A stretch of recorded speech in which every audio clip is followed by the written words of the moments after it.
Mesdames, Messieurs, j'éprouve un réel plaisir à procéder ce matin, au nom du Conseil présidentiel de transition, à l'installation, à l'investiture du gouvernement dirigé par le Premier ministre Gary Conille, conformément à l'accord du 3 avril 2024.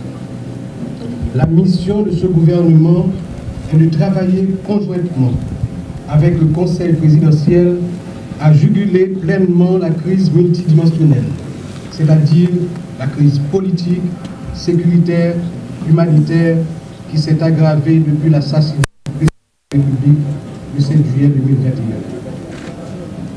Monsieur le Premier ministre, il revient à votre gouvernement de rétablir la sécurité, relancer les activités économiques et sociales dans ce pays ravagé par la violence des gangs armés, réveiller les consciences et mobiliser toutes les énergies afin d'ouvrir la voie à l'organisation d'élections libres, démocratiques, crédibles, transparentes, dont les résultats seront acceptés par tous et toutes.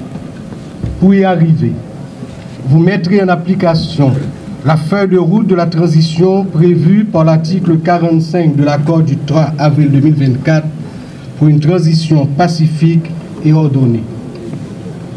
Qu'il me soit permis de mettre l'accent sur les 3 points suivants de ce tableau de bord appelé à guider les actions du gouvernement pendant la période de la transition. Il s'agit de la réforme et le renforcement des forces nationales de sécurité, la préparation de la conférence nationale, le renforcement des institutions étatiques de lutte contre la corruption et l'impunité. La réforme et le renforcement des institutions nationales de sécurité sont indispensables à la survie de notre nation.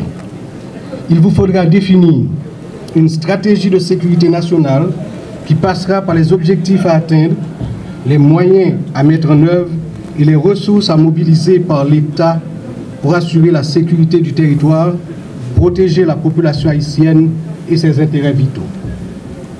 La police nationale d'Haïti et les forces armées d'Haïti ont pu tenir en respect les gangs armés, freiner leur avancée et les empêcher ainsi de prendre contrôle de la capitale.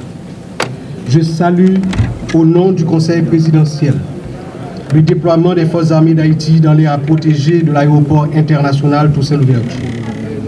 De même, les agents de l'unité de sécurité générale du Palais national ont assuré avec vaillance la protection du périmètre rapproché du Palais national. Il importe de reconnaître l'impact très positif de la création et du déploiement de l'unité tactique anti-gang UTAG sur l'arrogance des gangs armés dans l'aire métropolitaine de Port-au-Prince.